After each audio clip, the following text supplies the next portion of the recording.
Hello, everyone, and welcome back to English Pod. My name is Marco. And I'm Erica. And today with Erica, we have an upper intermediate lesson. That's right, an upper intermediate lesson that's a little bit strange. It's a little bit strange, but it's a real English lesson because that's what we give you here at English Pod. So in today's lesson, we've got a lot of really great language for you. We've got language to help you to gossip better. Gossip. Why don't you explain it a little bit, just in case? Okay, so if I gossip, I maybe share news or information about other people with my friends. Like I might say something like, Marco, did you see what happened in Chinese pod today? You'll never guess what I saw. Exactly. That's gossip. And we also have language today to describe things. To describe strange things. Strange things. All right, so let's take a look at our vocabulary preview. Vocabulary preview. So in our vocabulary preview, we'll look at a few important words that will help you to understand the dialogue a little bit better. Exactly. And the first word is weird. Weird. Weird. Weird. Now, this is a common word you probably hear all the time and in a lot of different situations. So we wanted to explain it today. Yeah, this word just means strange. It's strange. Yeah. Weird person is a strange person. Exactly. But the thing about this word is if you are a young person, let's say under the age of 35, you'll probably use it about 100 times a day. Weird. Yeah.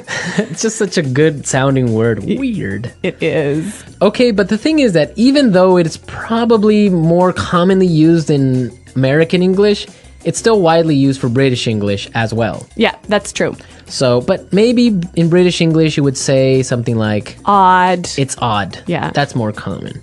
Okay, let's look at our second word.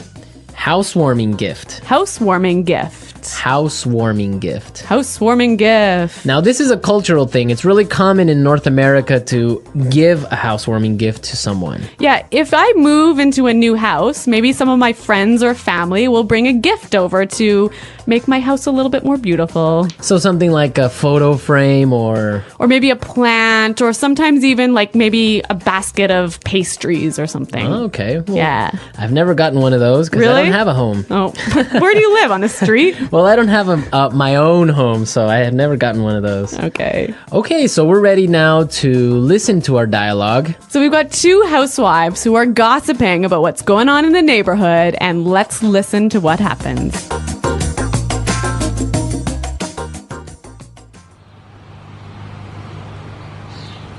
Oh, I don't know if you've heard, but someone moved into that old house down the road.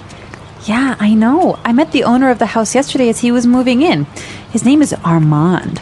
Really? What's he like? You have to fill me in. Actually, he's a bit strange. I don't know. I've just got a bad feeling about him. Really? Why? Well, yesterday I brought over a housewarming gift, but Armand started acting really weird, and then he practically kicked me out. I tried to sort of peek into his house, but everything was so dark inside that I couldn't really get a good look. The whole thing really creeped me out. Well, you'll never guess what I saw this morning. A delivery truck pulled into his driveway and it dropped off a long rectangular box. It almost looked like a coffin. You see? Why would he... Hello, ladies.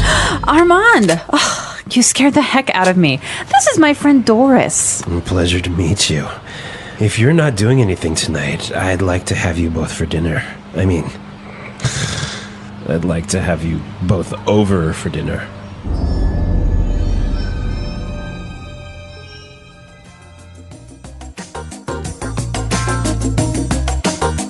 Ooh, that guy seems kind of weird. You can hear his voice is like a weird guy, right? Yeah. All right, let's take a look at our language takeaway and look at some of these great words. Language takeaway. So our language takeaway focuses on several words from the dialogue that we feel are really important for you to know. Exactly, and we have 4 of them for you today. Why don't we look at the first one? Okay, so the first word is a bad feeling. Bad feeling. A bad feeling. A bad feeling. So we've got a few examples that will help you to understand how this phrase works. Example 1. I don't like Kelly's new boyfriend. I've got a bad feeling about him. Example 2. It's so dark. We shouldn't be out here.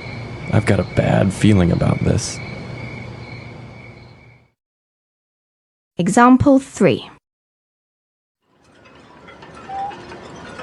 I've got a bad feeling about this trip. I feel like something's going to happen. Maybe we shouldn't go. Okay, so basically you think something bad is going to happen. Yeah, you have a sort of uncomfortable feeling. Okay, that makes sense. I have a bad feeling about something. Exactly. Okay, let's look at our second word now. Kicked me out. Kicked me out. Kicked me out. Kicked me out. So when someone kicks you out, it's they force you to leave. You don't want to leave, but they force you to Yeah. Marco, have you ever kicked someone out of your class? leave. Yes, I have. Really? Yeah. If you misbehave in my class, you're kicked out. So you're pretty strict, huh? Well, sometimes I am. Okay. Okay, also maybe you've kicked your husband out of bed. I might have done that once or twice before. We'll have to ask him. I'm sure he has. All right, so that's what it means. You force someone to leave the house, leave the class, leave the bed. So kicked out of class, kicked out of the house, kicked out of bed. Exactly. Great. Let's look at our third word now.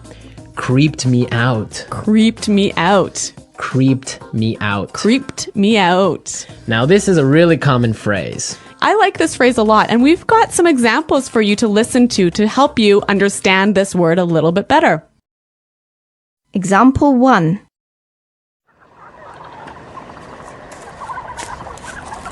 Shh. Did you hear that? Oh, I think I saw something.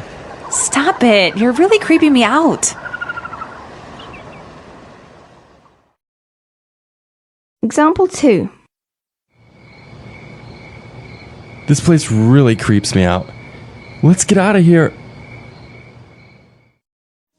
All right, well, I have a confession to make. I'm kind of creeped out by clowns. You are? Yes, I don't know. They're just creepy. They scare me. I don't know. Really? Yeah. So, what is it about clowns that scare you so much? I don't know. They're just white faces and weird paint. I don't know. It's just creepy. And the way they laugh. Oh, I don't know. No. Maybe you had a bad experience with clowns as a child. Probably. I watched a scary movie about clowns or something. Yeah. All right. So creeped me out basically means made me feel uncomfortable. Yes, it scares you. Yeah. Well, speaking of being scared, we have our final word for language takeaway, and it is scared the heck out of me. You scared the heck out of me. Scared the heck out of me. You got really scared. Yeah, I think this is a quite common way of saying, you really, really scared me. Yeah. Okay, we're ready to listen to our dialogue again. Now, try and see if you can catch all these phrases that we just talked about.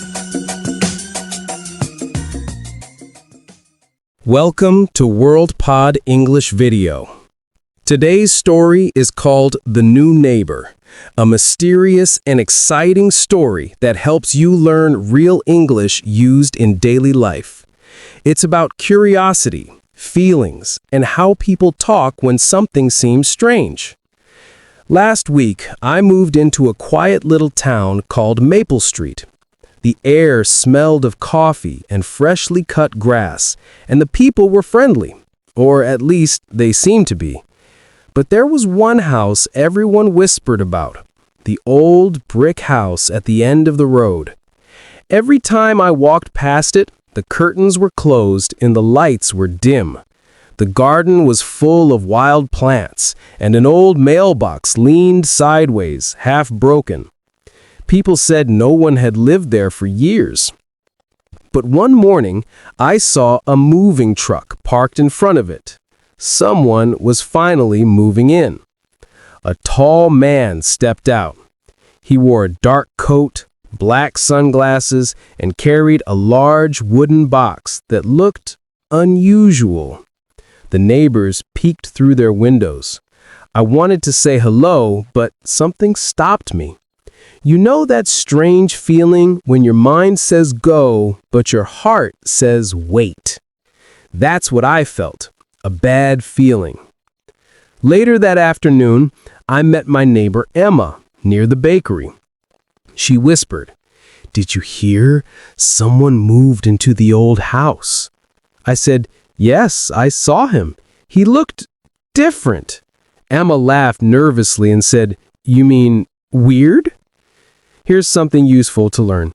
The word weird means strange or unusual. You can say, "That's weird," or "He's kind of weird." It's a very common word in daily English. You'll hear it a lot in movies, songs, and conversations. Anyway, Emma decided to take a housewarming gift to the new neighbor, a plant in a small pot. In English, we call that a housewarming gift. It's something nice you give when someone moves into a new house. That evening, I saw her walking up to his door. She rang the bell once, twice, and finally, the door opened. The man stood there, silent. Emma smiled and said, "Welcome to the neighborhood.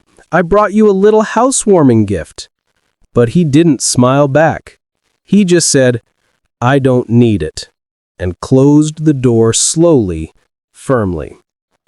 Later, she told me, he acted so cold. I tried to look inside his house, but it was completely dark. I couldn't see anything. It really creeped me out. The phrase "creeped me out" means something made you feel scared or uncomfortable. For example, that old doll creeps me out. That night, I couldn't sleep. I kept thinking about the new neighbor. Who was he? Why did he move into that lonely house? And what was inside that large wooden box? The next morning, a delivery truck stopped at his driveway again. The driver and the man carried out another long rectangular box. It almost looked like a coffin. I know, it sounds unbelievable, but sometimes life surprises us. And sometimes curiosity teaches us more than we expect, not only about others, but also about ourselves.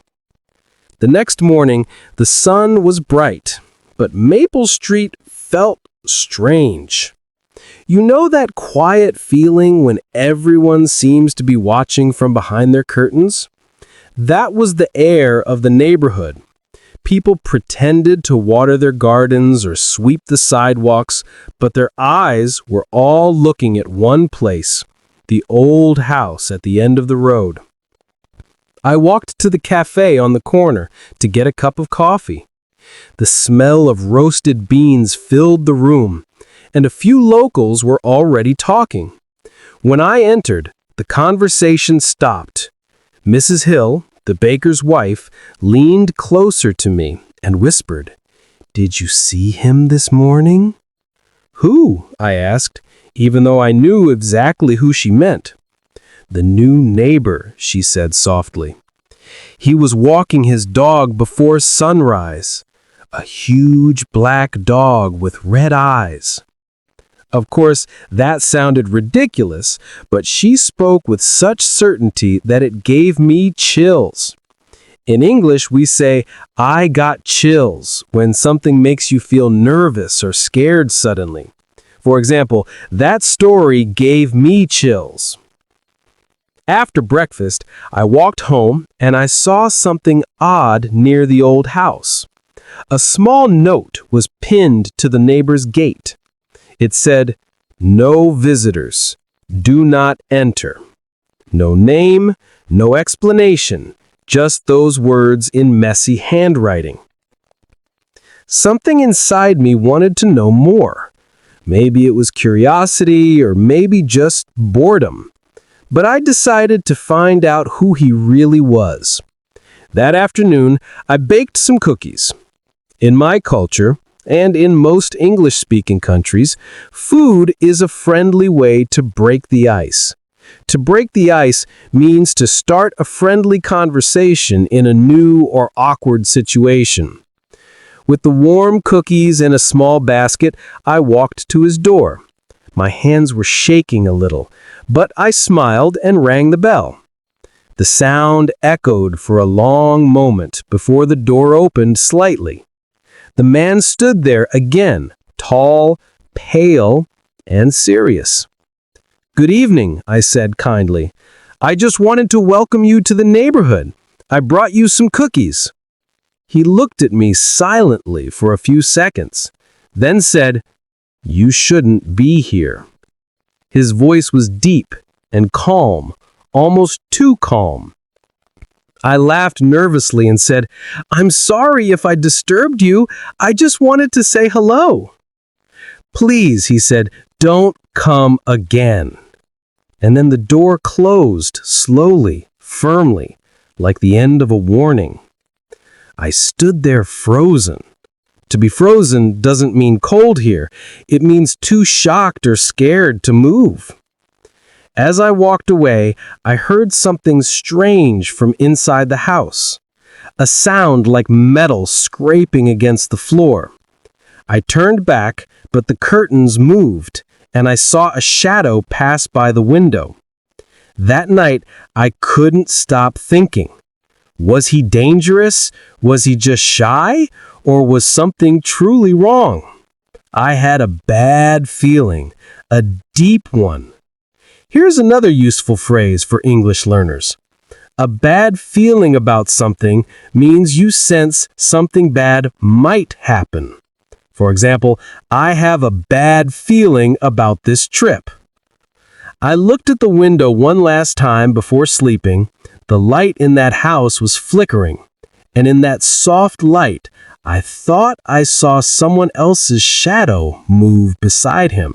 The following day was cloudy, and the wind carried dry leaves down Maple Street. I walked to the corner store for some milk, but something caught my attention near the old house. The gate was open. It had never been opened before. Curiosity pulled me closer. I know I shouldn't have gone near, but sometimes curiosity is stronger than fear. In English, we often say, "Curiosity killed the cat." It's a funny idiom that means being too curious can get you into trouble. But still, I wanted to see what was behind that gate. The garden looked different now. Someone had trimmed the grass, and the strange wooden box that arrived yesterday was gone. In its place stood a tall metal lamp with red glass. It gave off a soft, eerie glow. The air smelled of something sweet, like old flowers mixed with dust. Just as I turned to leave, I heard footsteps behind me. "Looking for something?" a voice asked. My heart jumped. It was him, the new neighbor. He looked less scary in daylight, but his eyes were sharp, like he could see through my thoughts. "Oh, I'm so sorry," I said quickly. "I was just passing by. I didn't mean to intrude." He smiled a little, but it wasn't a warm smile. "Not many people pass by this house," he said. "Most stay away." That made me nervous. I tried to smile politely. "Well, it's a nice day. I hope you're settling in." He nodded slowly. "Yes, people think I'm different. But different doesn't always mean dangerous." I didn't know what to say, so I just nodded. "Of course, everyone's different." He looked at me for a long moment. Then, surprisingly, he said, "Would you like some tea?" I hesitated. Everything in me said no, but my mouth said, "Sure, thank you." The house was darker than I expected. Curtains were drawn, and only that red lamp gave light. It felt like stepping into another world. On the table, there were books, thick, old ones with strange letters. I noticed something, a small silver key beside a candle. He poured the tea into tiny cups. "I'm Armand," he said quietly. "I used to live far away. I came here for peace." I said, "Nice to meet you, Armand. I'm Lily." He smiled again, this time softer. "Lily, a flower that grows in silence." We talked for a few minutes. He wasn't rude. Actually, he spoke gently, but there was something mysterious about his words. His accent sounded old, like from another time. Before I left, I said, "You have an interesting house. Very quiet." He looked around the dark room and said, "Silence helps me remember who I am." When I stepped outside, the wind hit my face. I felt like I had just come back from a dream. Everything seemed normal again.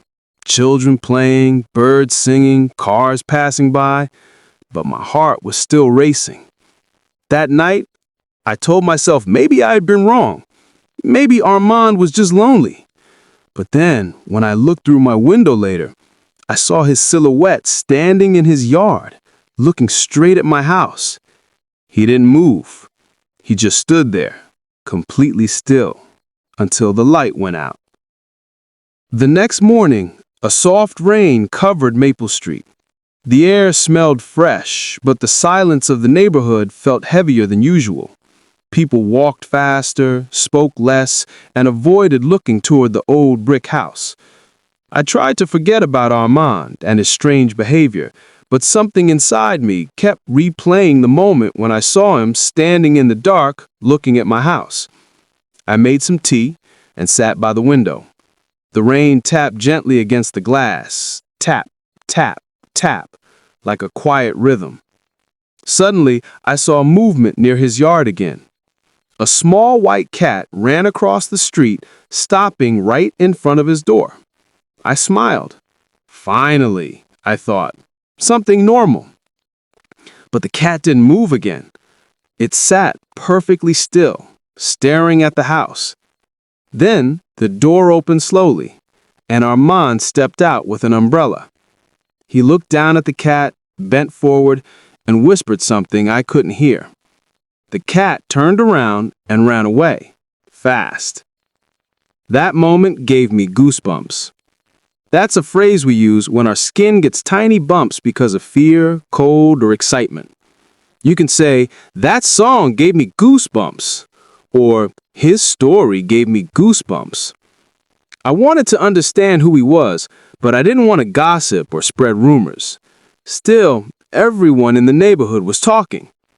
When I went to the small grocery store later, the cashier leaned close and said, "Have you heard the news? Someone saw him digging in his backyard last night." "Digging?" I repeated, pretending to be calm. "Yes, around midnight, with a shovel and a lantern. Strange, right?" I nodded, but inside my curiosity was growing. In English, when something really interests you, we say, "I can't help it." It means you can't stop yourself. For example, "I shouldn't eat cake, but I can't help it." That night, I couldn't sleep again. The rain had stopped and the sky was clear. I decided to take a quiet walk to clear my mind. When I reached the end of the street, I saw it. A faint light behind his house. I moved closer, hiding behind a tree. The earth was wet and soft.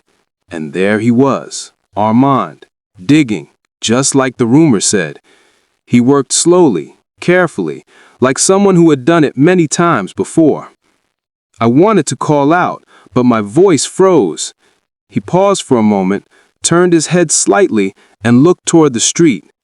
I ducked behind the tree, holding my breath. The only sound was the steady rhythm of the shovel hitting the ground. Then, suddenly, the light went out. Total darkness. My heart was beating so fast I could hear it. I ran back home as quietly as possible, my shoes splashing through puddles. When I reached my door, I locked it twice. The next morning, I looked out the window. His backyard looked normal again. No hole, no light, no sign of digging, just stillness. Was it all my imagination, or was he really hiding something in that yard? That day, I learned a new expression. It's none of my business. It means something is not your concern and you should stay out of it. But sometimes when mystery calls your name, you forget that advice. The sun returned the next day, and Maple Street looked bright again. Children were laughing, birds were singing, and the world felt calm. At least for everyone except me. My mind was still full of questions. What was Armand doing in his yard? Why did he dig at night and hide it in the morning? I decided to distract myself. I cleaned my house, played some music, and even called a friend. But in the middle of our call, I froze. there was a soft knock at my door. Knock, knock. When I opened it, my heart skipped a beat. It was Armand. He stood there holding a small basket of fruit. "Good morning," he said politely. "I wanted to thank you for the cookies the other day." I forced a smile. "Oh, you're welcome. That's, very kind of you." He looked calm and serious. "I hope I didn't seem rude before. I just prefer peace and quiet." His voice was steady, but his eyes, they had a sadness in them, like someone carrying a heavy story. I invited him in for a cup of tea. Part of me still scared, part of me curious. In English, we have the phrase, "face your fears." It means to stop running away from something that frightens you. So I thought, maybe it's time to face mine. We sat at the table. He looked around the room and said softly, "It's a nice home. You must enjoy the quiet here." "Yes," I said, "though lately it's been a little mysterious." He smiled slightly. "You mean me, don't you?" I laughed nervously. "Well, people like to talk." "Gossip," he said. "People love gossip." He was right. Gossip is a very common word in English. It means talking about other people's private lives, often in a secret or unkind way. For example, they love to gossip about their neighbors. Armand continued, "When people don't understand something, they create stories." That made me think, maybe I had been judging him unfairly. Maybe all the strange things I saw had simple explanations. But then, as he reached for his tea, I noticed something strange. A dark red mark on his wrist, like a burn or a scar. I couldn't stop staring. He noticed my eyes and quickly pulled down his sleeve. He said, "An old accident, from long ago." There was silence for a moment. Then he stood up and said, "Thank you for the tea, Lily. You're kind." As he reached the door, he turned and added, "You have a curious heart. That can be a gift or a danger." Then he walked away. His words echoed in my mind all day. A gift or a danger? What did he mean? That night, I couldn't sleep again. The wind howled through the trees and shadows moved across my walls. When I finally looked out the window, I saw him again, standing in his garden, looking at the sky. His face was pale under the moonlight, and in his hands he held that same small silver key I had seen before. What was that key for? Why did it feel like it meant something important? In English, we say the plot thickens when a story becomes more mysterious. And mine definitely had. That night, the wind whispered through the trees and the moonlight poured gently over Maple Street. I couldn't stop thinking about Armand's words. A curious heart can be a gift or a danger. They sounded like a warning, and I wasn't sure if he meant danger for me or for himself. The next morning, I decided to take a walk by the lake. The water was still and silver, reflecting the soft sky. I needed peace, a break from mystery. But as I passed the small cafe, I saw Emma sitting alone with a newspaper and a cup of coffee. "Lily," she called out, "you won't believe this." "What is it?" I asked, sitting beside her. She lowered her voice. "Someone saw Armand at the library last night, after closing time. The librarian said the lights were off, but he was still inside. When they checked, he was gone, and one old book was missing." I sighed. "Emma, maybe it's just gossip. You know how people exaggerate." She nodded, but whispered, "Still, doesn't it make you wonder?" It did. To make you wonder means something makes you think deeply or feel suspicious. And honestly, I couldn't help wondering. That evening, as I was watering my plants, I saw a light flicker in Armand's window again, red and soft like before. Then I saw something else, the silhouette of a person sitting by candlelight, writing in a notebook. I opened my window slightly to listen.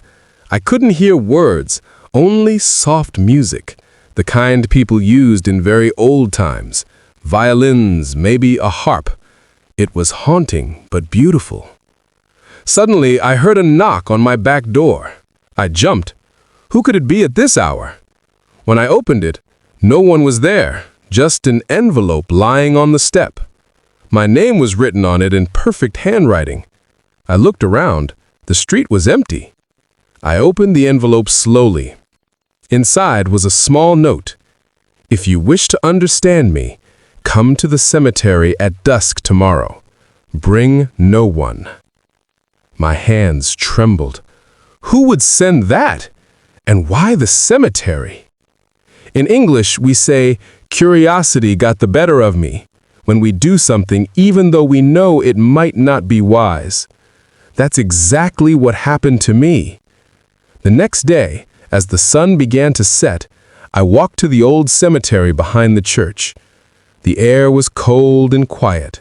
The stones were covered with moss, and the sky was turning purple.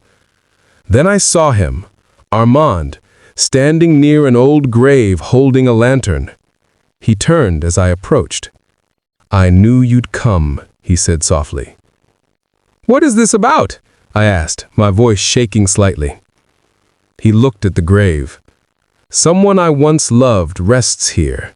She died many years ago. I visit often, but I come at night because people don't understand grief." His voice was calm, almost sad. The red glow I had seen before was from the lantern beside the grave. I felt a wave of relief. "So that's why you dig at night?" I asked. He nodded. "Sometimes I bring her flowers. I plant them myself. People only see what they fear." For a moment, I didn't know what to say. I had judged him, imagined wild stories, and now maybe he was just a lonely man keeping love alive in silence. But then I noticed something unusual about the tombstone. There was no name, only one word carved deeply: Evelyn. Before I could ask, Armand said quietly, "She was my wife." Then he looked at me with those deep eyes and added, "Some stories never end." The wind blew gently, and the lantern's light flickered like a heartbeat. That night, I couldn't sleep. The name Evelyn kept echoing in my mind. Who was she really? His wife, yes, but something about that nameless grave felt unfinished, like a story missing its ending. The next morning, I sat at my desk with a cup of tea and decided to learn more. In English, we often say to dig deeper when we mean to search for the truth. And that's exactly what I was about to do, both literally and figuratively. I went to the town library, the one where Armand had supposedly been seen. The librarian, Mrs. Brooks, was kind and curious, a woman who noticed everything. "Good morning," I said politely. "I'm looking for some old records about Maple Street, and maybe the families who lived there before." Her eyes brightened. "Oh, you mean the old houses near the lake?" "Yes, especially the one at the end of the road," I said. She tilted her head. "The red brick one? That house belonged to the Devereux family almost a century ago. They moved from France, I think. Strange people, very quiet." Devereux. The name sounded elegant, mysterious, old. "Do you know what happened to them?" Mrs. Brooks sighed. "Their daughter Evelyn died young, and her husband disappeared soon after. People said he was heartbroken, maybe even mad." My heart started racing. Evelyn. The same name on the grave. Could it be that Armand was related to them? Or worse, himself the same man? But that couldn't be. That was nearly 100 years ago. I thanked her and left, my thoughts spinning. As I walked home, I noticed something strange. Armand's curtains were open for the first time. Through the window, I could see shelves filled with books, and on the wall, a large portrait of a woman. She looked beautiful and pale, with soft brown hair and sad eyes. Beneath it, a golden nameplate read, Evelyn Devereaux, 1898-1923. My breath caught. The same name, the same woman. That evening, I decided to talk to him again. I rehearsed what I would say, how to sound calm and polite. In English, when you prepare what to say carefully, we call it rehearsing your words. But when I reached his door, it was already open. The light inside glowed red again. "Armand," I called gently. No answer. I stepped inside slowly. The air smelled of candle wax and old wood. On the table lay a photo album, open to a black and white picture. Armand standing next to Evelyn in front of that same house. He looked exactly the same. I froze. My hands began to shake. Suddenly, I heard a voice behind me, calm, deep, and familiar. "You shouldn't have come in without knocking." I turned. He was standing in the doorway, holding the silver key again. "I'm sorry," I said softly. "I was just worried." He looked at me for a long time, then said, "I told you, curiosity can be dangerous." He walked past me and closed the album gently. "Evelyn is not a story from the past. She's still here." My voice trembled. "You mean her memory?" He smiled faintly. "Perhaps, or perhaps something more." Outside, the wind began to rise and the candles flickered like shadows dancing. I wanted to speak, but my mouth felt dry. He reached for the key and whispered, "Some doors are better left closed." I didn't understand, not yet, but I could feel it in my bones. This mystery wasn't finished. It was only beginning. The next day began with a gray sky, and a quiet stillness filled the air. Even the birds seemed silent, as if the whole neighborhood was holding its breath. I couldn't stop thinking about what Armand had said. Some doors are better left closed. The way he said it, calm, but filled with something dark and secret. I wanted to believe it was only poetry, a way of saying, don't ask too much. But deep inside, I knew he meant it literally. After lunch, I sat by my window again, watching his house. I noticed something new. The front door was slightly open, and the red light inside flickered softly like before. I hesitated, then told myself, no more fear. I needed to understand what was happening. In English, we have the expression, to follow your gut. It means to trust your instinct, your deep feeling about something. My gut told me to go. So I did. When I reached his porch, the door creaked quietly. I called out, "Armand?" No reply. The silence inside was heavy, like the air before a storm. I stepped in slowly. The house smelled of old roses and candle smoke. The same portrait of Evelyn hung on the wall, her eyes almost alive under the soft red light. I walked closer, and then noticed something I hadn't seen before, a door at the back of the hallway, locked with a large chain. On the table beside it lay that same silver key. My heart pounded. I remembered his warning, but curiosity was stronger than caution. I picked up the key. It was cold, heavy, and beautifully carved. I whispered to myself, just one look. When I unlocked the chain, the door opened slowly, revealing a staircase that led downward. A cold wind came from below, carrying the faint smell of earth and metal. I followed it carefully, one step at a time. At the bottom was a small room lit by candles. On a wooden table, I saw old photographs, dried flowers and letters tied with a ribbon. And there, in the center, was a glass case, like a display box. Inside it lay a small locket and a white dress carefully folded. It was Evelyn's! I touched the glass gently. It was cold, Then, suddenly, I heard a voice behind me, quiet but sharp. "I told you not to open the door." I turned. Armand was standing at the top of the stairs, his face half in shadow. His voice was calm, but his eyes looked sad. "I'm sorry," I said. "I just wanted to understand." He walked down slowly and stood beside me. "You wanted to learn the truth, but the truth can be heavy." I whispered, "Was she your wife?" He nodded. "She was everything, and when she died, I promised I'd keep her memory alive. That promise has no end." His voice trembled slightly for the first time. I looked closer at him, really studying his face. There were no wrinkles, no signs of age. His eyes looked timeless, like they had seen more years than a person could live. A sudden thought entered my mind, and I whispered, "How long have you been here, Armand?" He didn't answer. He simply blew out one candle and said softly, "Long enough to know that love never dies." The room grew darker, and I felt a chill down my spine.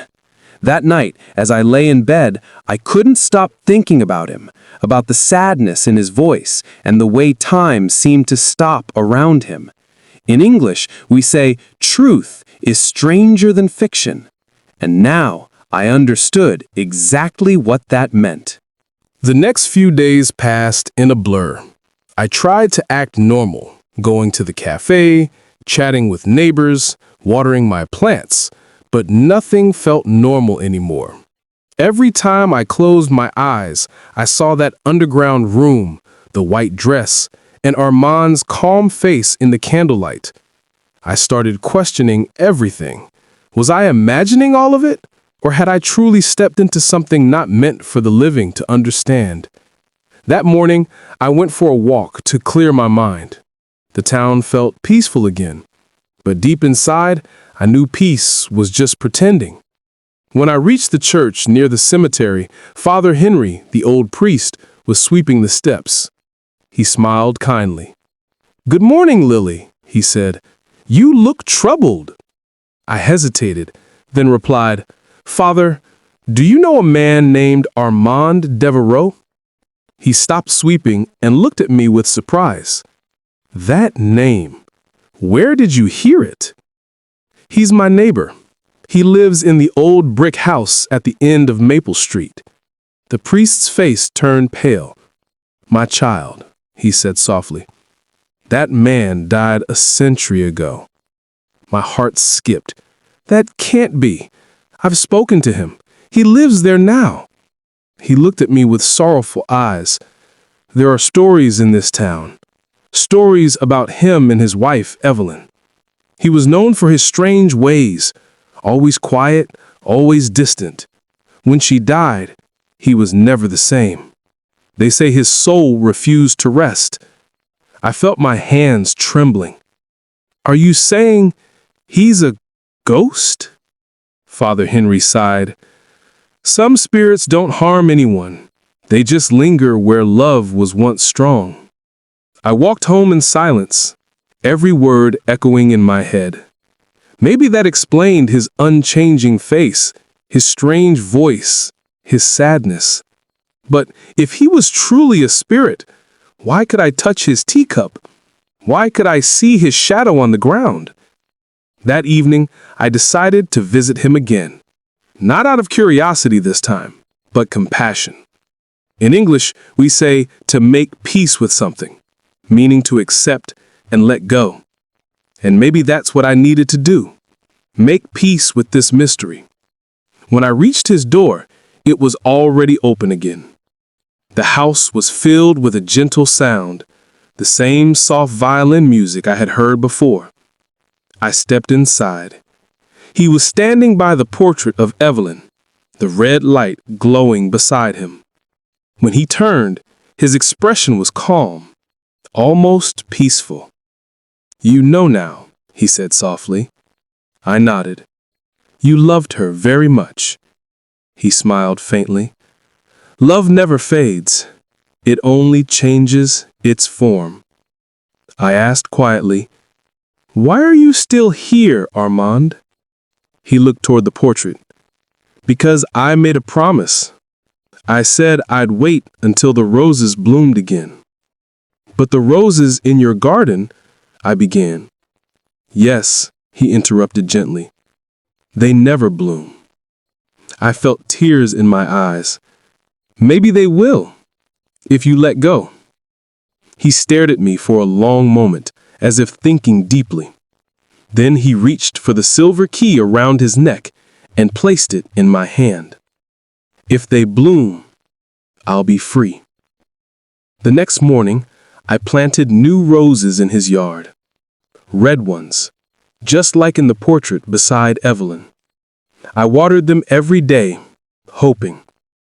Days turned to weeks. The house remained quiet. No red light, no violin. But one morning, when I opened my window, I saw it. The first rose, bright and alive. And when I looked toward his window, the curtains fluttered gently, though no one was there. In English, we say, every ending is a beginning. That day, I finally understood what it meant. The morning sunlight touched the red brick walls of Armand's house like a quiet blessing. For the first time since I'd moved to Maple Street, his garden looked alive. The roses I'd planted were blooming beautifully, deep red, bright, and full of life. Dewdrops sparkled on their petals, and the air carried their sweet scent. I stood by my window, holding the silver key he had given me. It felt warm now, not cold like before. Maybe it was just the sun, or maybe something had truly changed. That afternoon, I walked to his garden. The gate creaked softly as I pushed it open. Everything looked peaceful. No shadows, no red light, just soft wind and sunlight dancing through the leaves. I placed the key near the roses and whispered, "You're free now, Armand."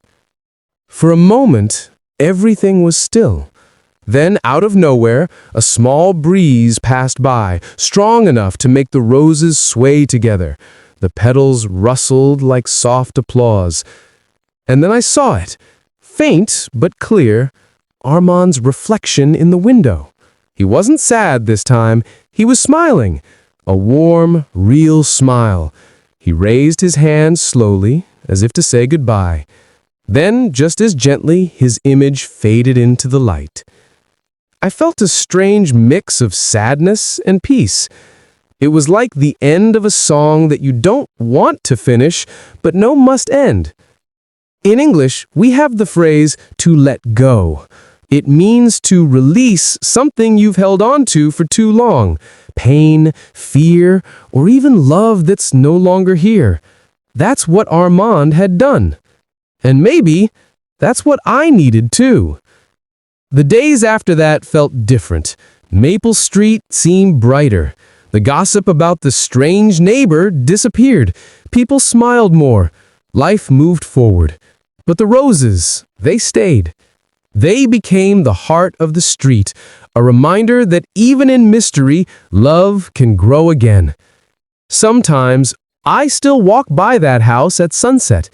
The windows are open now, and light pours through them.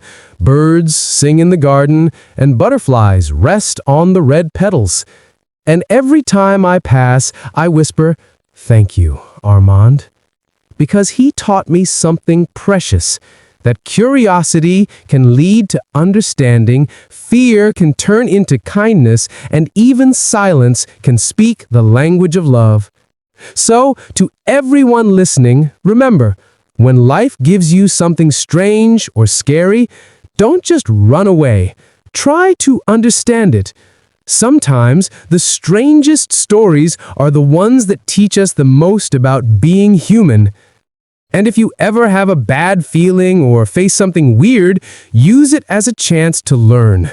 New words, new emotions, new courage. Because learning English and life is all about curiosity and connection. The days after Armand's disappearance passed quietly, but his story stayed alive in people's hearts, especially mine. Every morning, when I walked by that house, the roses seemed to whisper something new, as if carrying pieces of his memory in their scent. Life on Maple Street had returned to normal. The children played on the sidewalks again, and neighbors chatted about weather and work, not about ghosts or mysteries. But inside me, something had changed forever. I began keeping a journal, in English, to describe everything I had seen and felt. Writing became my way to heal and improve my language at the same time. You see, in English, we have the phrase, "put your thoughts into words." It means to express your emotions by speaking or writing, and that's what I did every night. One evening, as I wrote near the window, I noticed a letter lying on the doorstep. No stamp, no sender, just my name written in elegant handwriting, the same handwriting from before. My heart beat faster as I picked it up. Inside was a small piece of paper that read, "Thank you, Lily. You did what I could not. The roses bloom because you believed." I looked up instantly, half expecting to see someone outside, but the street was empty, quiet, and still. That night, I couldn't stop smiling. For the first time, I didn't feel afraid of the unknown.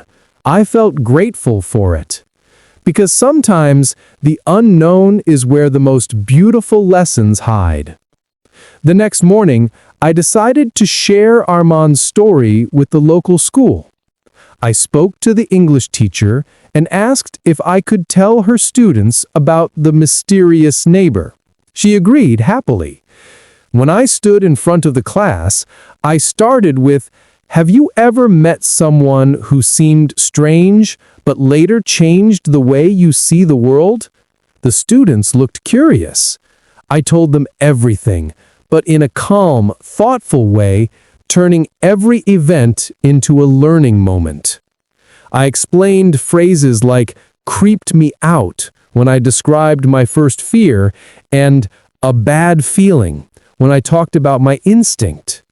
But then I added, "But in English, as in life, every scary word can turn into a beautiful one if you learn its meaning." The children listened quietly, their eyes wide with interest. One of them asked, "Miss Lily, do you think the ghost was real?" I smiled and said, "Maybe he was, but what matters is what he taught me, to listen, to observe, and to feel before judging." After class, the teacher thanked me. "You just turned a ghost story into an English lesson," she said. I laughed softly. That's what Armand would have wanted, to keep learning alive. As I worked home that afternoon, the wind carried the scent of roses again. I looked toward his house.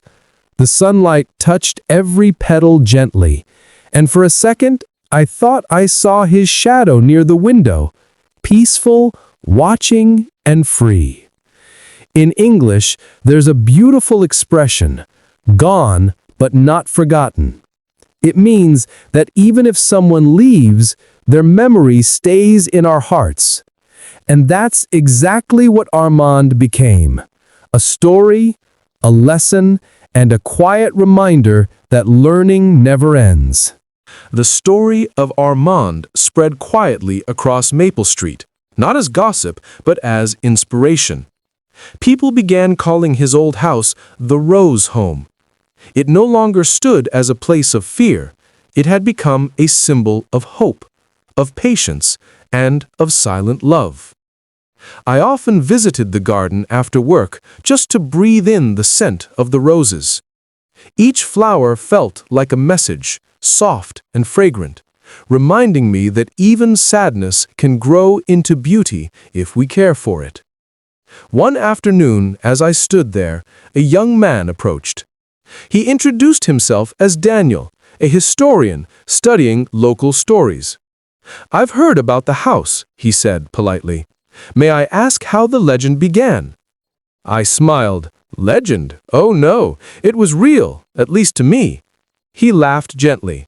"That's what makes it a legend, something real enough to change hearts." We walked through the garden together, and I told him everything. How I met Armand, the red light, the silver key, and the blooming roses. As I spoke, I noticed how Daniel listened carefully, his notebook open, but his eyes full of emotion, not judgment. He said, "You know, in English we say seeing is believing, but sometimes believing helps us see." That sentence stayed with me, because he was right.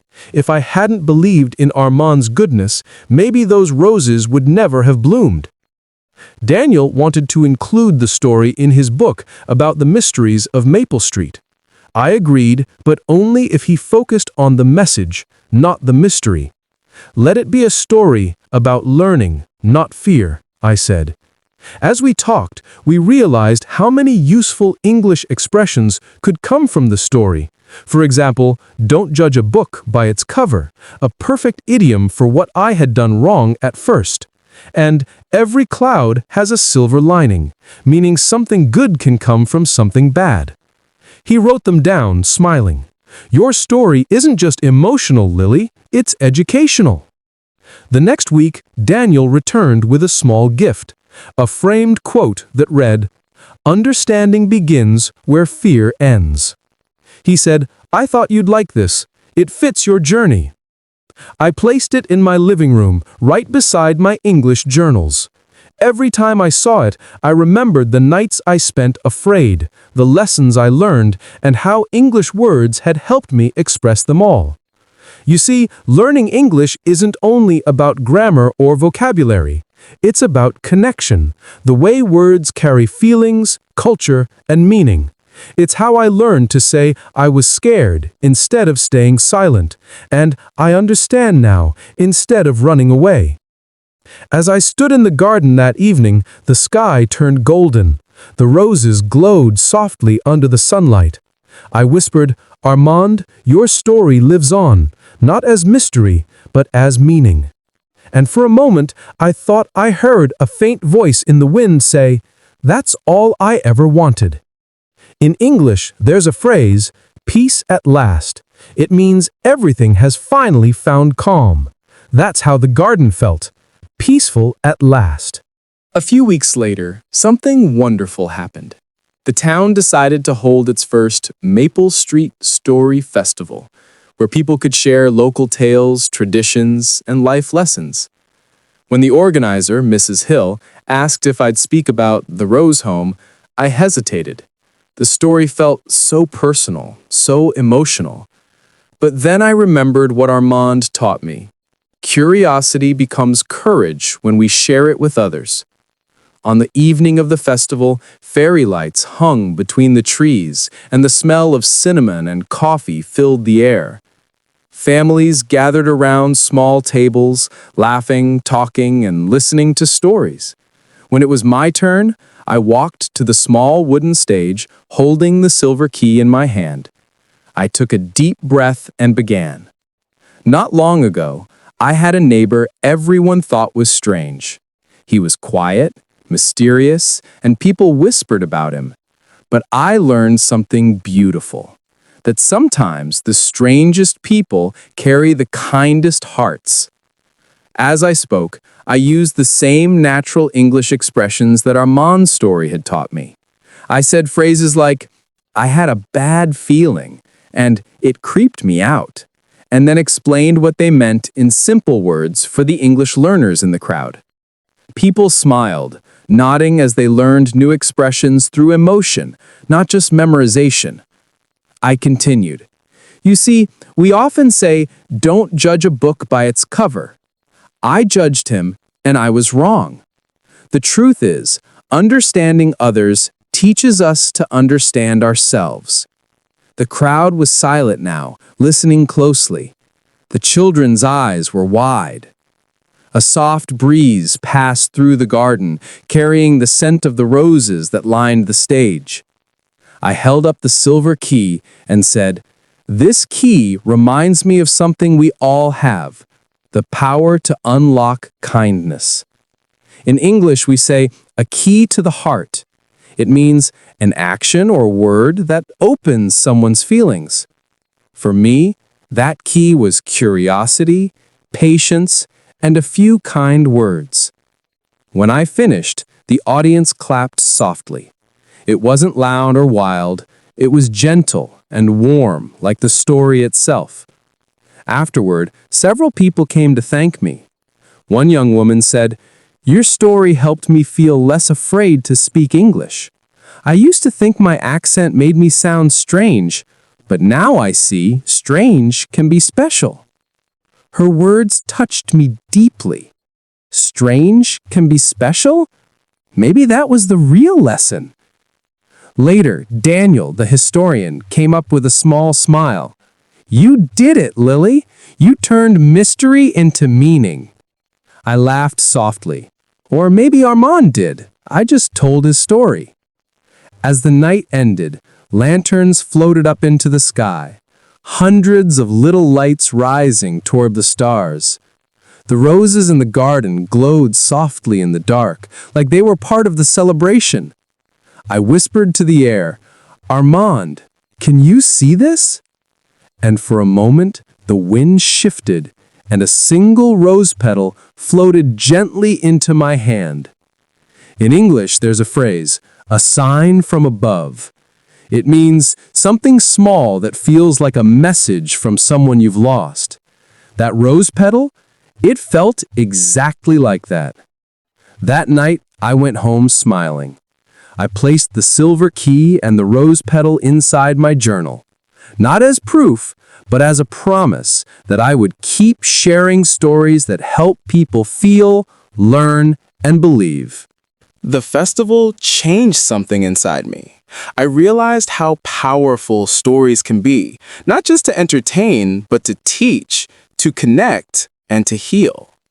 In English, we say, words have power, and now I truly understood it. Every word I had spoken that night carried a piece of emotion, a piece of learning, and a piece of truth. After the event, people from nearby towns began visiting Maple Street. They came not to see the haunted house, but to visit the Rose Home, the place where love, loss, and understanding became one beautiful lesson. I started welcoming visitors, telling Armand's story with warmth and care. I'd begin by showing them the roses, each one glowing under the morning light. These flowers, I'd say, are not just plants. They are words made real. They remind us that kindness and patience can make anything bloom. One afternoon, a mother and her teenage son came by. The boy looked shy, holding a small notebook. "My teacher told me about you," he said quietly. "I'm learning English. I wrote a short essay about your neighbor." He handed me his notebook. On the first line it read, "Sometimes people seem strange because we don't understand their story." I smiled. "That's beautiful," I told him, "and you said it perfectly in English." He grinned, proud and shy at the same time. His mother thanked me. "Your story helped my son love learning English," she said. "Before, he was afraid of speaking. Now he wants to tell stories too." I felt a soft warmth in my heart. That was the moment I realized something precious. Armand's lesson was no longer mine alone. It was growing through others. That evening, I sat by my window with a cup of tea and thought about how far the story had come. From fear to faith, from gossip to gratitude, from silence to speech. And maybe that's what learning English and life is truly about. It's about change, about moving from confusion to understanding, one word, one act, one heart at a time. As the sunset painted the sky in shades of gold and pink, I wrote in my journal again. This time, I wrote not about mystery or ghosts, but about growth. We learn best not from perfect people, but from imperfect stories. Just as I finished writing, I heard a faint sound outside, a soft melody, familiar yet distant. It was a violin, the same kind Armand once played in his home. I looked out, and though I saw no one, I smiled. Maybe it was only the wind, or maybe it was his way of saying he approved. In English, there's a phrase, "Old souls never fade." It means that people who leave deep love or wisdom behind never truly disappear. Armand was gone, but his soul was everywhere. The roses, the laughter, the learning, the peace. I closed my notebook and whispered, "Thank you for the lesson, my strange and gentle neighbor." And for the first time, I felt complete peace. No fear, no mystery, just gratitude. Time passed, and seasons began to change. The roses in Armand's garden turned from deep red to pale pink, then to soft white as autumn came. Maple leaves covered the street like golden confetti, and the air carried that sweet, sleepy smell of change. Every day, I stopped by the Rose home to check on the garden. Sometimes I brought visitors. Sometimes I simply sat alone with my thoughts. What was once a place of fear had become a place of reflection. One morning, I met an old man walking slowly with a cane. He stopped at the gate and looked at the house for a long time. "I remember this place," he said softly. "When I was a boy, my grandmother told me a story about a man who never grew old." I smiled. "Then you've heard of Armand?" He nodded. "Ah, yes, the strange man with the sad eyes. People thought he was cursed, but my grandmother said he was blessed because he loved so deeply that even time respected him." That sentence touched me. Even time respected him. In English, we say, true love stands the test of time. It means real love lasts forever, no matter what happens. And now, standing there, I felt that meaning in every breath of wind, in every rose petal that danced around us. The old man looked at me kindly. "You must have been close to him." I nodded slowly. Yes, though I didn't understand him at first. But he taught me something powerful, that kindness is a language everyone understands, even those who can't speak it. He smiled. "Then you were both teachers." After he left, I sat on the garden bench and thought about what he said. Maybe that was the truth. Armand had taught me about love, patience, and understanding, and I had helped him find peace. That's what language is about, isn't it? Connection. Learning English was once just a goal for me. Now it was something more, a bridge to understanding people, their feelings, their hearts. That evening, I opened my journal again. I wrote, "Language is not only words. It is emotion, courage, and connection. When we speak kindly, we plant roses in someone's heart." Outside, the wind carried a few petals across the garden. The sky was turning purple and gold, and the air was cool and gentle. Then for a brief moment, I saw something, the faint shape of a man standing near the roses. His outline glowed softly, like morning light. He looked peaceful, smiling, and before he faded, I thought I heard his voice. "You learned well, Lily." My eyes filled with tears, but my heart felt light. He was gone, yes, but gone where peace lives. In English, there's a saying, goodbyes are not forever. It means we carry those we love in our hearts. That night, as the last rose petal fell, I whispered, "Goodbye, my teacher. Thank you for everything." The garden glowed one last time in the fading light. Winter came quietly to Maple Street.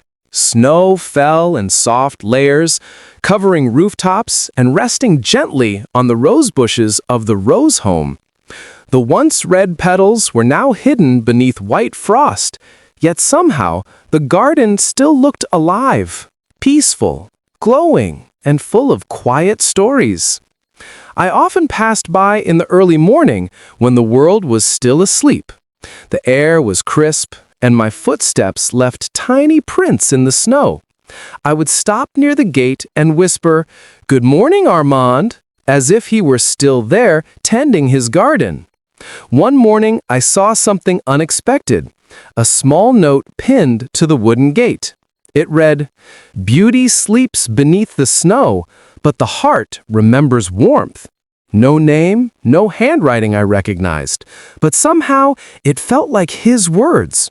In English, we say the past has a voice. It means memories can speak to us long after they've gone. And that's exactly what I felt, the gentle echo of someone who had once taught me to see beyond fear. That evening, I decided to start something new. I wanted to create a space where people could learn English through real feelings, through stories like Armand's that connect the heart and the mind. So, I opened a small community class in my living room. I called it the English Garden.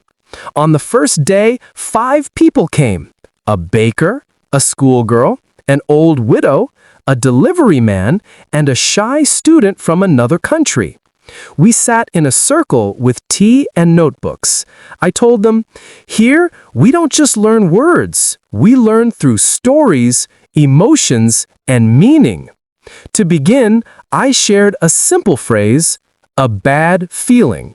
I explained how it can describe fear or instinct, and then I told them how my story began with a bad feeling about a new neighbor. They listened carefully, smiling at the twists and lessons that followed. Then I taught them "creeped me out," "weird," and "fill me in."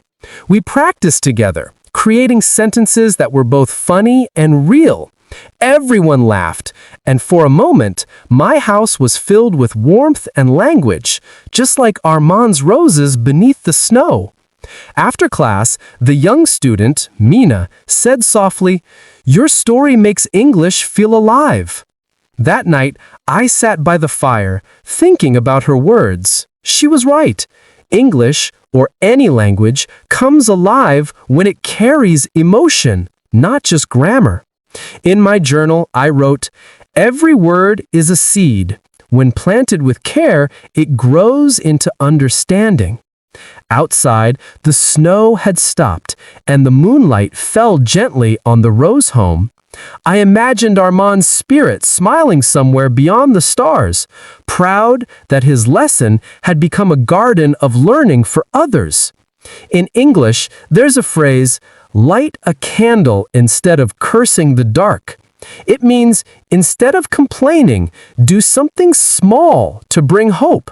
That's what I had done, turned mystery into meaning, fear into teaching, silence into language. And perhaps that's what he wanted all along. Spring slowly returned to Maple Street. The snow melted into soft streams, and tiny buds appeared again on the rose bushes. The world smelled of renewal, that sweet mix of rain, earth, and hope. Every corner of the neighborhood seemed alive again, and the rose home looked like a painting come to life. By now, my small English class, the English Garden, had grown. Every week, new learners joined, young and old, local and foreign. We gathered in my living room, surrounded by books, tea, and laughter. I began each session with something Armand once said, "When you understand someone, fear disappears." One evening, as we practiced conversation, I asked everyone to share one phrase that changed how they saw life. Mina, the shy student, raised her hand and said softly, "Don't judge a book by its cover." She smiled, because I was always afraid people would laugh at my accent. But now I know my voice is part of who I am. Everyone clapped gently, and I felt a quiet joy fill the room. In English, we say, "Words build bridges." That night, I truly saw those bridges forming. connecting hearts, not just grammar. After class, I walked my students to the gate. The evening sky was pink and gold, and the roses in Armand's garden were beginning to bloom again, earlier than usual. It felt like a sign. I stood there for a long moment, breathing in the soft scent. The house looked warm and calm. No shadows, no mystery, only peace. And then I noticed something. On the window ledge sat the silver key, the one I had placed near the roses months ago. I was sure it had disappeared, but there it was again, shining in the light of sunset. I picked it up carefully. It felt warm, as if it had been waiting for me. Tied to it was a small ribbon with a note that said, "For every door you open, teach another to open theirs." I smiled through tears. That was the final lesson. Armand was gone, but his spirit was still teaching.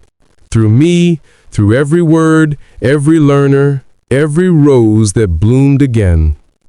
That night, I brought the key inside and placed it in a glass jar beside my desk. It wasn't a secret anymore.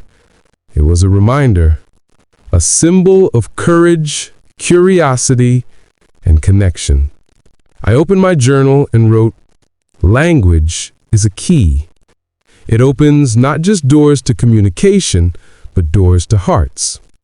Then I added a few phrases for my next lesson. A fresh start. A new beginning, like spring after winter. To come full circle, when things return to where they began, but wiser. To pass the torch, to give your knowledge to someone new. I realized that Armand had passed his torch to me, and now it was my turn to pass it to others.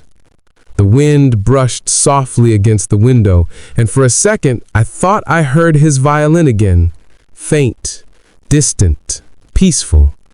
It wasn't sad anymore. It was a song of goodbye and gratitude. Spring was in full bloom. The air was light and fragrant, filled with the sweet scent of roses and rain. Maple Street had changed, not just the houses or gardens, but the people. Everyone seemed softer, kinder, more connected. The story of Armand and his roses had become part of the town's heart. One day, after finishing my English class, I sat in the garden to rest. The students had left, their laughter still echoing in my ears. Mina had brought her first essay, written completely in English. Its title was "The Neighbor Who Taught Through Silence." When I read it, tears filled my eyes. She had written, "We learn grammar from books, but we learn understanding from people. English gives us the words, but kindness gives them meaning." It was beautiful, simple, clear, and true. In English, we say the student becomes the teacher. And that's exactly what was happening. Mina, who once feared speaking, was now inspiring others to learn. Later that afternoon, I walked to the Rose home, as I often did. The garden glowed beneath the golden sunlight, every petal moving gently in the breeze. And then I saw something new. A small bird had built its nest among the roses. Inside, 2 tiny eggs rested, fragile and perfect. It reminded me of growth, of beginnings. In English, we have the phrase, "life finds a way." It means that hope always returns, no matter how long the winter has been. As I sat there, I began to think about how far I'd come, from fear and curiosity to understanding and peace. Armand had once seemed like a ghost haunting Maple Street, but now his story lived as light guiding us forward. That evening, Daniel the historian came by again. He had finished his book, The Roses of Maple Street. He smiled as he handed me a copy. "You'll find something on the last page," he said. I opened it slowly. On the final page, beneath the title Epilogue, he had written, "This story began with a woman's curiosity, but it ended with her courage. The roses of Maple Street bloom not because of mystery, but because of love, learning, and understanding. And in every petal, there is a lesson. Never be afraid to listen to the stories behind silence. I looked up at Daniel, and for a moment the sunlight behind him flickered through the leaves, forming a warm red glow, the same kind that once filled Armand's window. I smiled and whispered, "He's still here." Daniel nodded softly, "Maybe in all of us." That night, I placed the book on my desk beside the silver key. My house was quiet, but it didn't feel empty. It felt full of stories, full of learning, full of life. Before going to bed, I wrote one more note in my journal. Language can heal. When we share our words, we share our humanity. In English, there's a saying, "What goes around comes around." It means that kindness, once given, always returns to you. And as I looked out the window at the glowing roses, I knew that Armand's kindness had returned. Through every learner, every story, every word. Summer arrived softly on Maple Street. The air shimmered with warmth, and the roses of the Rose home stood tall and proud like red flames against the bright blue sky. People came from nearby towns just to walk by the garden and take photos. But for me, it was never about beauty. It was about meaning. Every rose reminded me of growth, patience, and the quiet lessons Armand left behind. My English classes were thriving now. The living room that once held 5 learners was now filled with 15. We had new chairs, colorful notebooks, and laughter that filled every corner. I began to call it the English Garden Academy, and I started each class the same way, with a story and a lesson. Today's phrase, I told them one afternoon, is to turn over a new leaf. It means to start fresh, to begin again with a better heart or attitude. Then I smiled and said, "That's what Armand's house did, and what all of us can do too." The students nodded, and I could see in their eyes that they understood not just the meaning, but the feeling behind it. That's the beauty of learning. It connects ideas to emotions. After class, I stayed behind with Mina and Daniel. We were planning something special, a storytelling event for English learners across the town. "We'll call it the Voices of Maple Street," Mina suggested with a bright smile. "Each person can share their own story of courage or change." Daniel agreed. "It'll be a place where people learn through emotion, just like you learned through Armand." That evening, as we walked through the garden, a golden sunset painted the sky.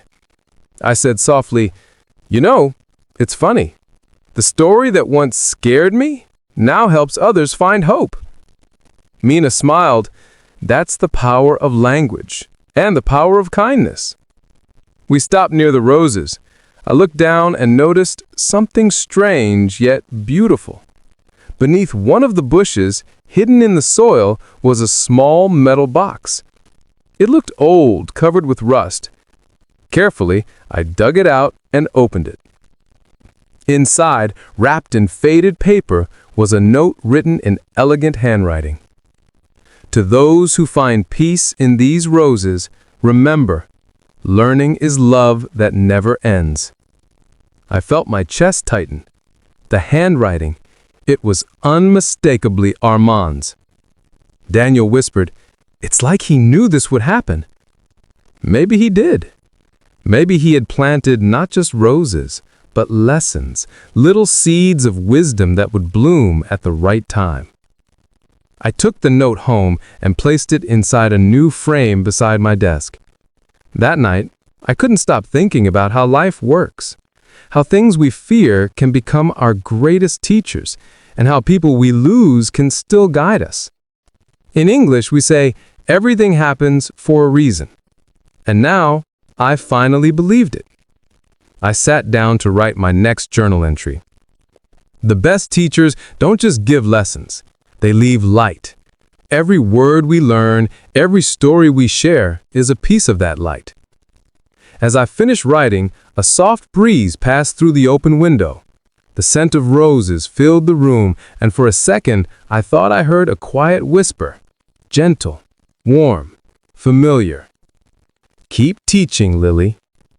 And I knew he was still here, not as a ghost, but as a guide, living in every word I spoke and every story yet to be told.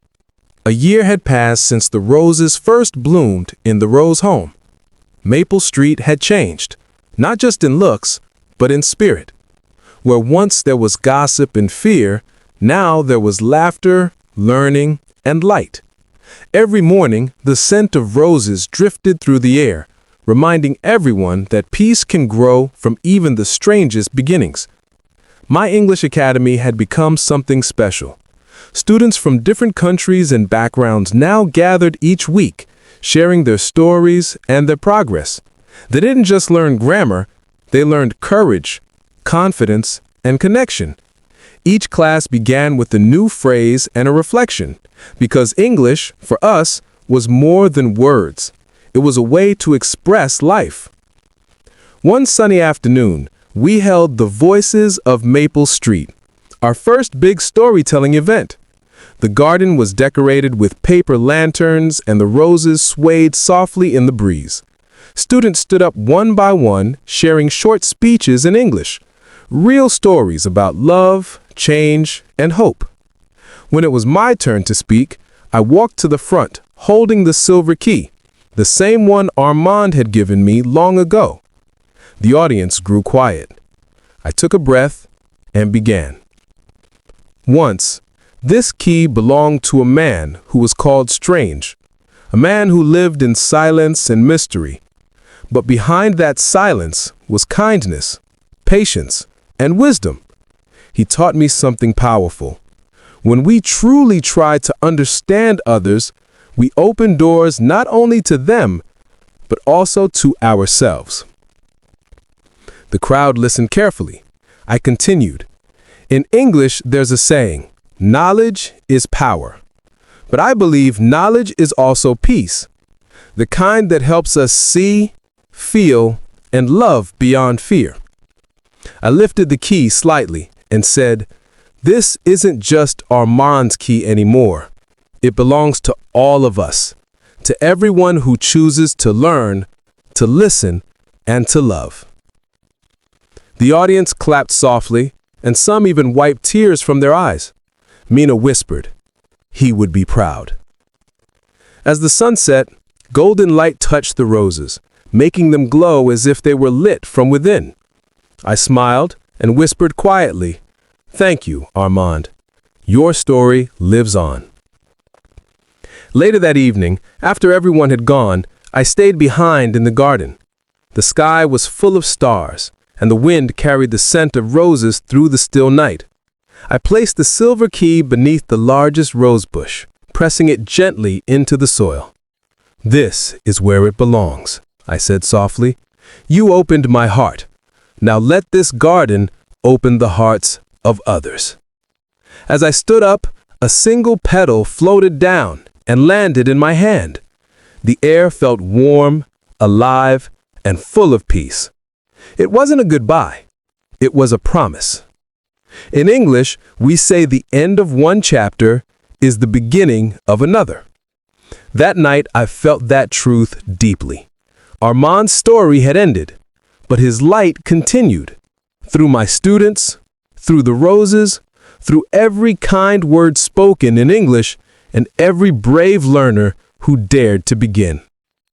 I walked home under the starlit sky, feeling calm, grateful, and ready for whatever new stories life would bring. Thank you for being a part of WorldPod English Video. Please like, subscribe, share, and comment your thoughts on The New Neighbor. And remember, every word you learn, every story you tell, opens a new door in your world.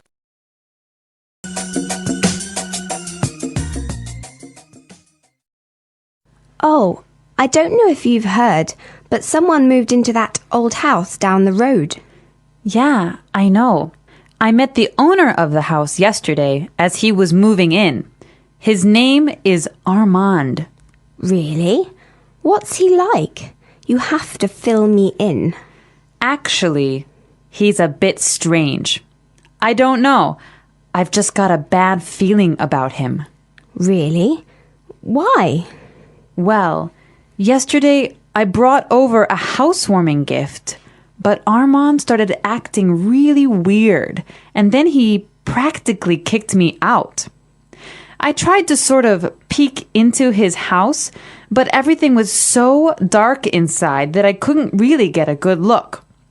The whole thing really creeped me out. Well, you'll never guess what I saw this morning. A delivery truck pulled into his driveway and it dropped off a long rectangular box. It almost looked like a coffin. You see? Why would he... Hello, ladies. Armand! You scared the heck out of me. This is my friend Doris. A pleasure to meet you. If you are not doing anything tonight, I would like to have you both for dinner. I would like to have you both over for dinner.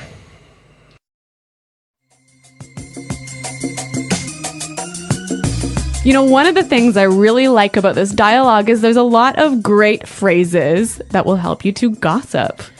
That's a good observation. So I think it's time for Fluency Builder. Fluency Builder. In Fluency Builder, we take a simple phrase or a simple word you already know and show you how to express the same idea a little bit more naturally. Okay, great. So let's take a look at our first item for Fluency Builder. So when you gossip with somebody, you often tell them news or information that they don't know already. And you might start by saying, "Did you know that?" Or you can say, "Did you hear?" Yeah, both of those phrases are perfectly fine, but if you want to sound a little bit more native-like when you're gossiping, you might try out this phrase from the dialogue. I don't know if you've heard. Yeah, that's a really good phrase. You're saying exactly the same thing, but in a really natural way. It's a great one for gossiping. So, Marco, I don't know if you've heard, but Chinese pod is up to some pretty crazy things. See, that's exactly how you would use that phrase. So now let's take a look at our second item. Now, when you're gossiping, you want information. That's right. So you might say, "Oh, tell me about it." Or something like, "Give me the details." Yeah, and again, both of these examples are perfectly fine, but when you're gossiping, you might want to try something like this. You have to fill me in. You have to fill me in. Fill me in. Yeah, that's what I would say. Fill me in, give me the details. Fill me in. Fill me in on today's gossip. Okay, so let's take a look at our third item. Now, if you have some juicy, gossipy news, And you want to start up a conversation, you might use this phrase here. Well, you'll never guess what I saw this morning. Well, you'll never guess what I saw this morning. that's a really good phrase. You can change it a little bit. You can say, "You'll never guess who I saw." Or "You'll never guess what I heard." Exactly. Very excellent gossip phrases. We're teaching you how to gossip because that's real English. People really do it, so you got to know the language for it. All right, so enough of our gossip. I think it's time for us to listen to the dialogue one last time.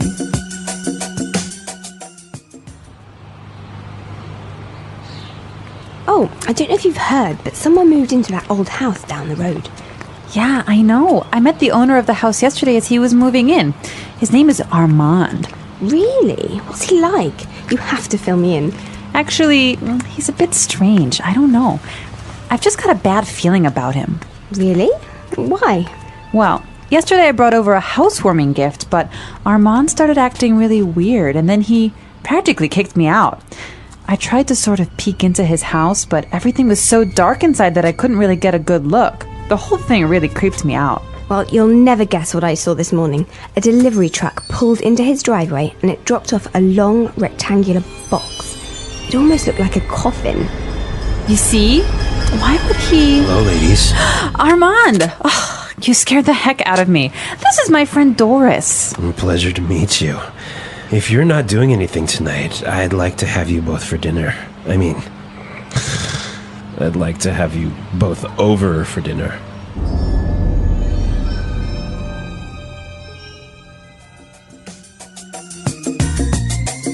Okay, Marco, I have a true story for you. Is it kind of like a creepy story? It is a creepy story indeed. Is it a true story? No, it's really true. So when I was young, I used to live in the country. And, you know, in the country, all of the neighbors know each other. It's a small community, so everyone knows what's happening all the time. Okay. And there was some gossip going on in our community about a guy who lived at the end of the road. And he was the owner of a car wrecking yard. So a place where you take old broken down cars and take the parts apart to sell. Right. And anyway. A scrapyard. Yeah, a scrapyard. All right. Okay, so, you know, he had a wife and a couple of kids, and suddenly his wife disappeared. Wow. Yeah. And no one knew what happened or anything. And so several years pass, and suddenly the police start coming in and start investigating this guy and start digging up all of the land around his property. And I guess, I don't know what they're doing, but I think they were looking for the wife's body. Wow. And did they find it? I don't know. I moved away.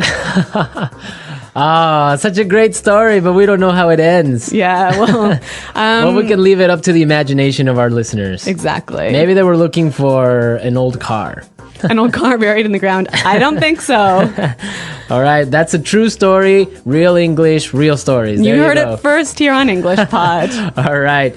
So we want to hear your comments and suggestions about this topic. I bet a lot of our listeners also have creepy stories, maybe ghost stories, maybe, I don't know, different types of weird stories. So you guys should definitely log on to English Pod and share them with us. That's right. Go to englishpod.com, and in the comments section of the website, tell us your creepy stories. And we're going to pick out the best story as the story of the week. We'll announce it in our This Just In podcast. Yes, so we want to hear all your juicy stories. And gossip maybe as well. Yes. All right. Well, it's time for us to go. So be sure to listen to us next time. But until then, it's... Bye-bye. Bye.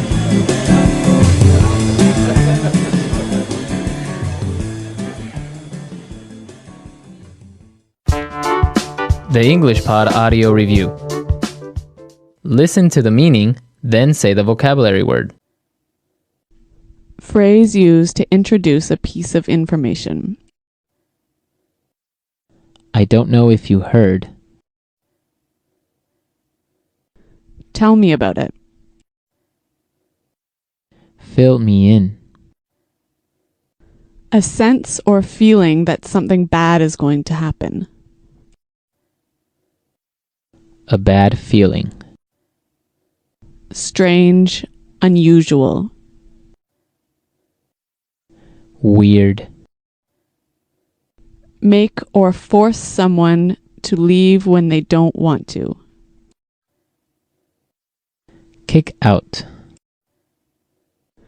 Make me feel uncomfortable and a bit scared. Creep me out. Phrase used to introduce a piece of news. You'll never guess. Cause someone to feel a lot of fear. Scare the heck out of me. Strange or unusual. Bizarre. Strange or scary, causing people to feel nervous and afraid. Creepy. A dead person who drinks the blood of living people. Vampire. Phrase used to introduce a piece of gossip. Have you heard? Phrase used to introduce an interesting or surprising piece of information. Guess what? Let's try that faster. A dead person who drinks the blood of living people. Vampire. Phrase used to introduce a piece of news. You'll never guess. Tell me about it. Fill me in.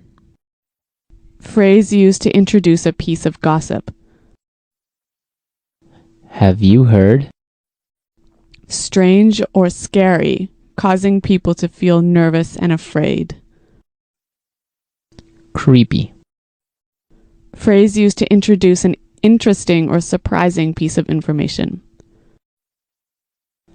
Guess what? Strange, unusual. Weird. Make me feel uncomfortable and a bit scared. Creep me out. Cause someone to feel a lot of fear. Scare the heck out of me. Make or force someone to leave when they don't want to. Kick out. A sense or feeling that something bad is going to happen. A bad feeling. Strange or unusual. Bizarre. Phrase used to introduce a piece of information. I don't know if you heard. Now say the word and hear it in a sentence. Weird.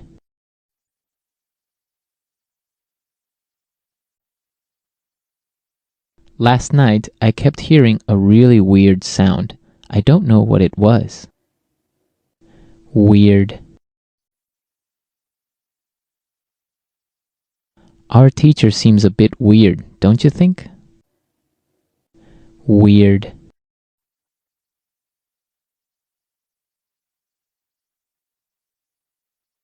The weirdest thing happened to me yesterday. A pack of monkeys stole my car keys. A bad feeling.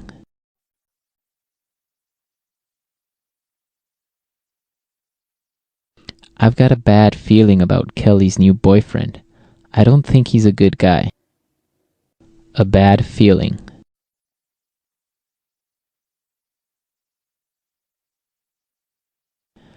I have a bad feeling about this sales strategy. I think it's going to fail. A bad feeling.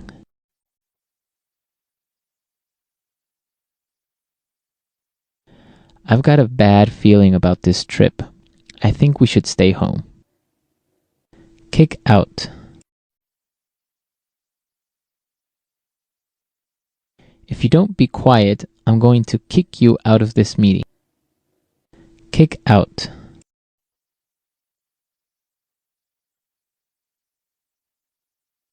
We got kicked out of the restaurant at midnight because they were closing. Kick out.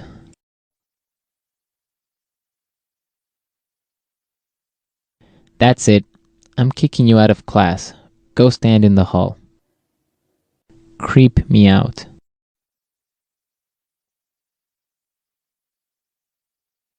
This old house is so scary. It's really creeping me out. Creep me out.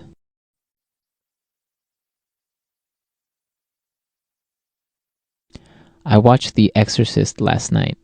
That movie really creeps me out. Creep me out.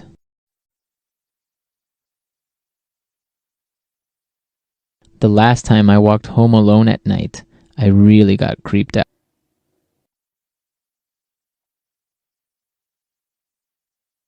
I almost got in a car accident yesterday. That scared the heck out of me.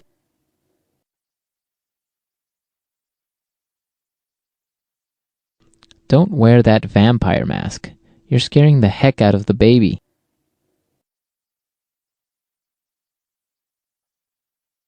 I'm terrified of clowns. They scare the heck out of me.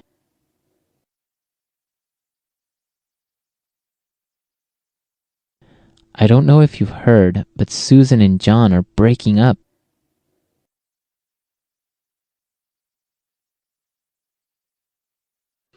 I don't know if you've heard, but the new marketing manager is single.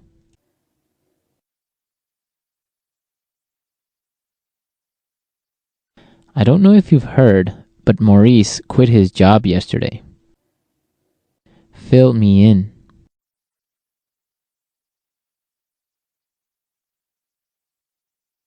I can't go to today's meeting, but can you fill me in on the important details? Fill me in. How was your date? You have to fill me in. Fill me in.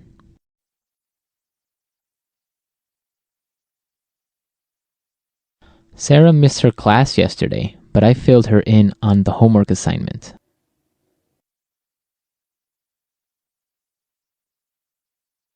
You'll never guess what I heard. Peter and Anna are getting married.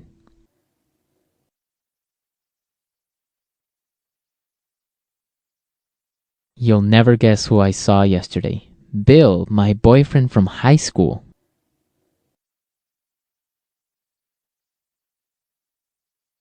You'll never guess what Sandra told me. She's moving to Alaska.